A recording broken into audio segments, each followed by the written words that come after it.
Assalamualaikum warahmatullahi wabarakatuh. Alhamdulillahirabbil alamin.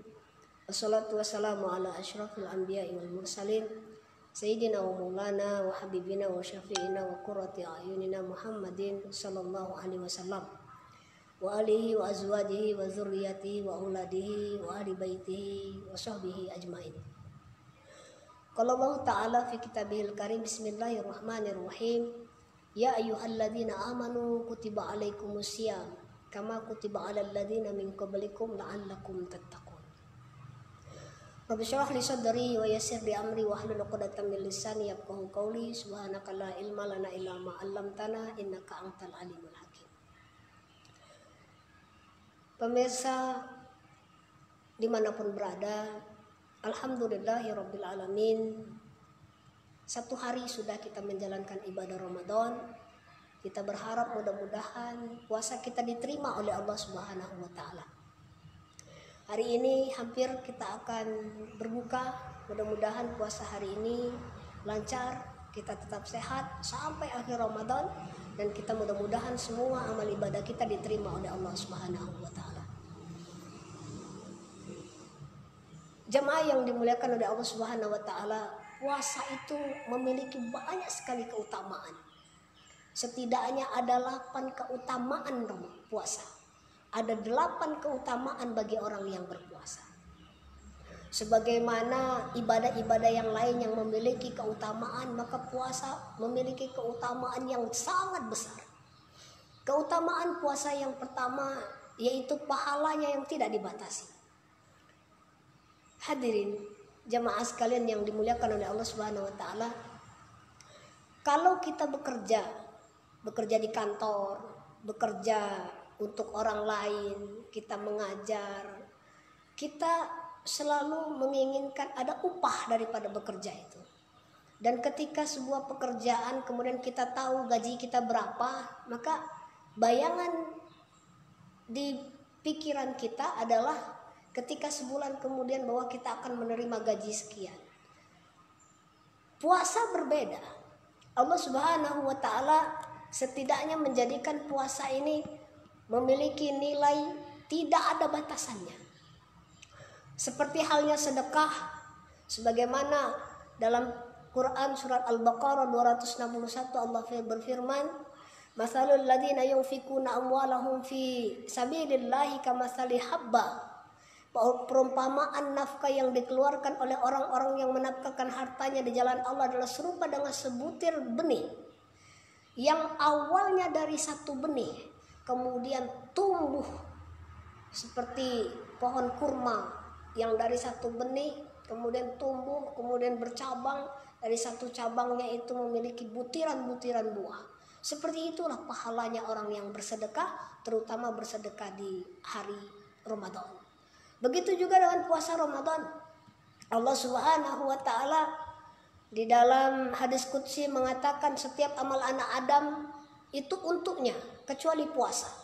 Maka puasa itu untukku dan aku yang akan membalasnya, kata Allah Subhanahu wa Ta'ala.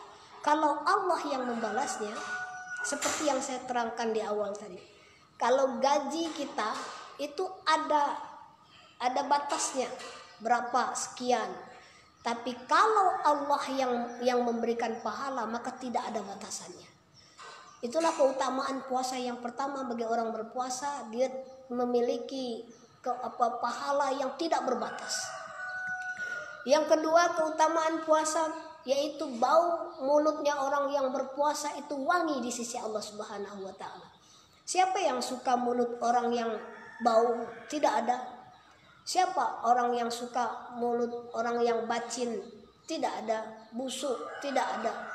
Namun puasa yang kemudian karena kita banyak diam, tidak makan, tidak minum, mengakibatkan bau mulut kita itu busuk atau tidak wangi. Namun di sisi Allah Subhanahu wa Ta'ala jauh daripada itu. Bau mulut orang yang berpuasa itu lebih wangi daripada bau-bau misik atau bau wangi-wangian yang lain.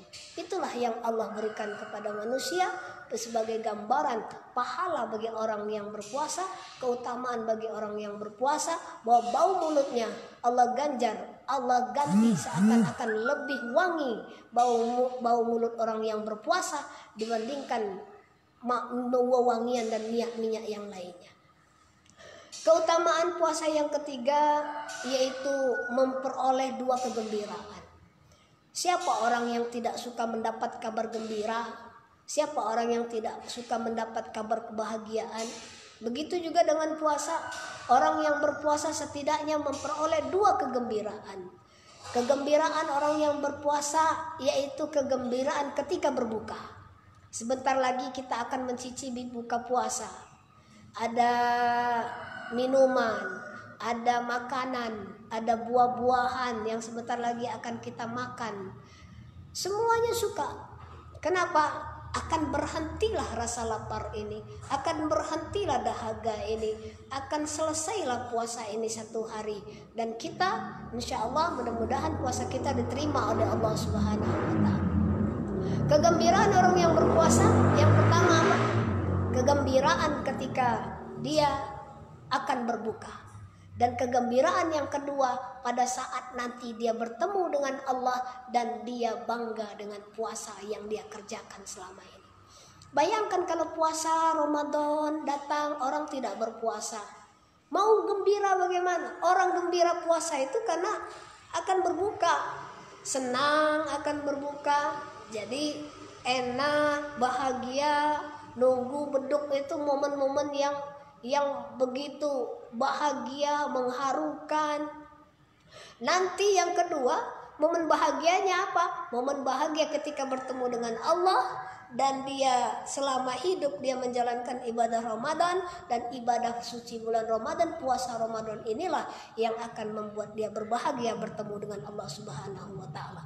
Orang-orang takut bertemu dengan Allah, orang-orang kemudian cemas bertemu dengan Allah, tapi orang yang berpuasa dia deg-degan, kalau bahasa orang pacaran itu, seakan-akan dia tidak tahan lagi ingin bertemu dengan Allah Subhanahu wa Ta'ala, sebagaimana tidak tahannya orang yang berpuasa ingin berbuka di bulan Ramadan.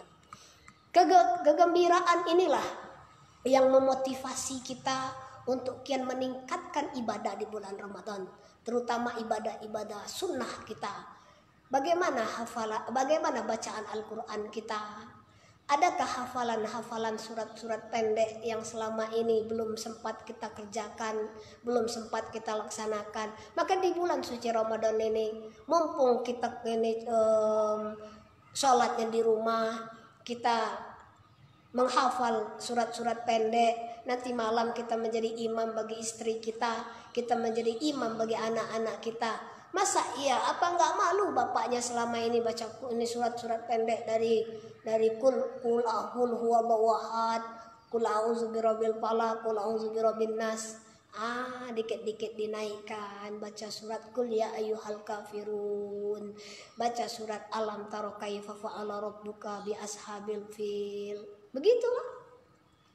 Maka bulan Ramadan di tahun ini yang penuh ujian, cobaan di tengah pandemi ini, kita jadikan bukan bulan Ramadan yang menyedihkan, tapi bulan Ramadan yang penuh berkah. Yang selama ini kita barangkali berbuka puasa dengan orang-orang kantor kita, dengan orang-orang yang mungkin rekan sejawat kita, teman kita, tapi di bulan ini betul-betul, di tahun ini betul-betul kita bulan Ramadan berbuka bersama keluarga kita, bersahur bersama keluarga kita, barangkali yang selama ini tidak pernah makan bersama dengan keluarga. Keutamaan yang keempat bagi orang yang berpuasa adalah ibadah yang tidak ada bandingannya. Dari Abu Umamah, ia bertanya kepada Rasulullah SAW, amal apakah yang paling utama wahai Rasulullah? Maka Rasulullah menyabdakan kepada beliau, berpuasalah, sesungguhnya puasa itu tiada bandingan, tiada tandingan baginya. Artinya puasa ini amalannya tiada bandingannya di sisi Allah Subhanahu wa Ta'ala. Sampai-sampai Rasulullah memesankan kepada Abu Umamah agar melaksanakan puasa, terutama puasa di bulan Ramadan. Keutamaan yang kelima, orang yang berpuasa dijanjikan surga oleh Allah Subhanahu wa taala. Dari Abu Umamah saya datang kepada Rasulullah sallallahu alaihi wasallam, kemudian berkata, perintahkan kepada saya amal yang dapat memasukkan saya ke dalam surga. Rasulullah bersabda, berpuasalah, sesungguhnya puasa tiada tandingannya. Kemudian saya datang untuk kedua kalinya dan Rasul tetap bersabda, tetap mengatakan kepadanya, berpuasalah.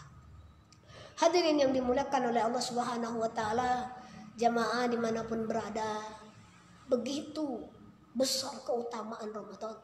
Bahkan surga saja bisa diraih bagi orang-orang yang berpuasa, terutama puasa di bulan Ramadan, karena salah satu daripada 4 kerinduan surga. Orang-orang yang dirindukan surga itu ada 4 golongan. Salah satu golongannya adalah orang yang berpuasa di bulan Ramadan. Maka alangkah sayangnya, alangkah ruginya umur kita dipanjangkan oleh Allah Subhanahu wa taala, kita sehat, kita kuat, semuanya diberikan oleh Allah Subhanahu wa taala, namun kita tidak melaksanakan puasa. Ya Allah, alangkah sedihnya. Maka andai kata Ramadan tahun belakang, maka harus berapa Ramadan lagi kah? Berapa tahun lagi kah? Berapa kali lagi Ramadan untuk kita betul-betul beribadah pada Allah Subhanahu wa taala. Andai kata usia kita masih sampai di tahun depan. Andai kata usia kita masih sampai juga di tahun yang akan datangnya lagi. Kita masih bisa memperbaiki diri. Tapi andai kata Ramadan di tahun ini adalah Ramadan terakhir dalam hidup kita, maka mau ditegur oleh Allah Subhanahu wa taala dengan cara bagaimana lagi? Dengan media apa lagi? Terutama pandemi COVID-19 ini cukuplah kiranya menyentuh batin kita untuk lebih meningkatkan kualitas dan kuantitas ketakwaan kita kepada Allah Subhanahu wa taala. Banyak orang keluar, pemerintah tidak mengizinkan orang sholat di masjid. Orang selama ini memang tidak pernah sholat di masjid. Dulu Allah perintahkan masuk masjid, sekarang Allah batasi tidak boleh lagi masuk masjid. Dulu Allah perintahkan kita umroh, kita berhaji, tidak ada yang berhaji, semuanya ditutup sekarang. Maka cukuplah ini menjadi peringatan bagi kita, bagi yang belum berpuasa, mumpung masih sehat, mumpung masih kuat. Inilah kesempatan kita untuk berpuasa. Mudah-mudahan Allah ridho dengan puasa kita dan kita akan dimasukkan ke dalam surga oleh Allah Subhanahu wa taala.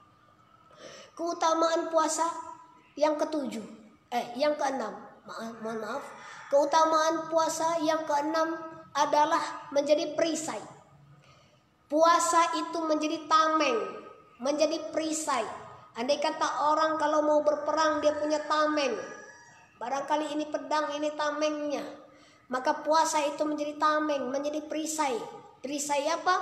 Perisai bagi orang-orang yang beriman. Allah Subhanahu wa taala melalui Rasulullah bersabda, puasa adalah perisai. Jika salah seorang dari kalian sedang berpuasa, janganlah berkata keji, jangan berkata kotor, jangan memaki-maki orang, jangan mengumpat, jangan mengata-ngatai orang, jangan mencercanya, jangan memeranginya. Andai kata ada orang yang kemudian orang mencaci maki kita, marah-marah dengan kita, maka ucapkanlah, aku sedang berpuasa. Maka puasa inilah yang akan menahan diri kita. Ketika orang marah-marah karena kita berpuasa, kita ingat akan puasa kita tidak jadi untuk melontarkan perkataan yang buruk kepada dia. Andai kata ada orang yang membuli kita, memaki kita, marah-marah sama kita, karena puasa yang tengah kita jalankan, kita tidak jadi membalas, kita tidak jadi ikut marah-marah. Biarlah kita dimarahin oleh orang, tapi puasa kita tetap jalan. Maka katakan kepada orang-orang yang memarah pada kita, membuli kepada kita, ana shaimun, saya tengah berpuasa. Keutamaan yang ketujuh bagi orang yang berpuasa, puasa menjadi pengontrol syahwat. Rasulullah Shallallahu Alaihi Wasallam menyarankan bagi pemuda menikah. Menikahlah kalau sudah sampai waktunya, penghasilan ada, waktu juga sudah cukup atau usia sudah cukup untuk menikah, maka menikah. Kalau belum menikah, maka berpuasalah. Puasa inilah yang akan menjadi pengontrol syahwat, pengontrol nafsu, baik bagi orang yang belum menikah maupun bagi orang yang sudah menikah. Puasa menjadi betul-betul menjadi kontrol kemarahan, kontrol emosi, kontrol syahwat, pengontrol semua. Sehingga kita ketika akan marah sama istri kita, kita ingat puasa. Ketika kita akan marah dengan suami kita, kita ingat puasa. Mau marah-marah sama anak, ingat puasa. Kita mau berlaku senonoh juga, ingat puasa. Sehingga puasa betul-betul menjadi pengontrol semuanya. Bukan hanya menjadi pengontrol syahwat, tapi pengendalian diri, pengendalian jiwa. Sehingga jiwa, tengok orang yang berpuasa, dia diam, lebih banyak diam, paling-paling nonton TV, buka HP, buka WhatsApp, mungkin dia baca-baca mengenai ceramah-ceramah, dia nonton YouTube, dengar ceramah, dengar kultum, dan banyak lagi yang dia kerjakan. Barangkali itu adalah cara dia untuk mengontrol diri, daripada keluar ke jalanan melihat yang tidak perlu dilihat, memandang yang tidak perlu dipandang, kumpul-kumpul sama orang, barangkali saling berkata kasar, maka dengan diam, dengan segala kegigihan upaya kita kontrol diri kita untuk tidak berkata buruk, untuk tidak melakukan perihal-perihal yang tidak diinginkan oleh Allah Subhanahu wa taala. Yang terakhir, puasa menjadi media untuk untuk menjauhkan seseorang ke dalam neraka. Kalau yang pertama tadi, puasa dapat memasukkan seseorang ke dalam neraka, maka yang terakhir, keutamaan puasa, keutamaan bagi orang yang berpuasa, puasa akan menjauhkan dirinya dari azab api neraka. Allah Subhanahu wa taala memberikan keutamaan betul kepada orang yang berpuasa, agar puasa ini yang pertama tadi tidak ada bandingan pahalanya. Kalau kita selama ini ingin kerja karena gajinya kita tahu nominalnya berapa, tapi pahala puasa tidak ada nominalnya. Kalau sholat barangkali juga ada nilainya. Sholat jamaah itu 27 derajat. Sholat ini ada pahalanya, tapi pahala puasa hanya Allah yang tahu, hanya Allah yang memberikan. Dan insya Allah kalau Allah yang memberikan pahalanya jauh lebih banyak yang dibandingkan yang dipikirkan oleh makhluknya, jauh lebih banyak daripada yang kita hitungkan. Gaji kita bisa kita hitung, tapi pahala kita mana bisa kita hitung. Keutamaan terakhir, menjauhkan kita dari azab api neraka. Rasulullah Shallallahu Alaihi Wasallam bersabda, tidaklah seorang hamba berpuasa sehari di jalan Allah kecuali Allah menjauhkan wajahnya dengan hari itu dari api neraka 70 musim. Ini hadis yang diriwayatkan hampir semua perawi hadis meriwayatkannya kecuali Abu Daud. Satu hari puasa itu, kalau betul-betul puasa menghindarkan diri dari hal-hal yang akan membatalkan puasa, maka memperoleh keutamaan. Kata Rasulullah Shallallahu Alaihi Wasallam di sini, satu hari berpuasa betul-betul puasa akan menjauhkan mukanya, akan menjauhkan dirinya 70 musim dari azab api neraka, dari percikan api neraka.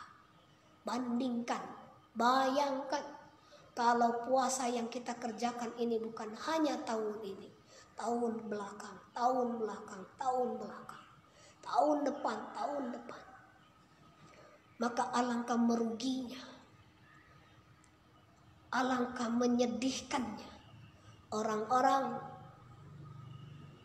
yang diberikan umur panjang, diberikan kesehatan, diberikan kekuatan oleh Allah Subhanahu wa taala, tapi jangankan 30 hari, jangankan 1 bulan, 1 hari saja itu berpuasanya, ya Allah, setengah hari saja sudah mulai, seakan-akan dia sendiri yang kelaparan di dunia ini.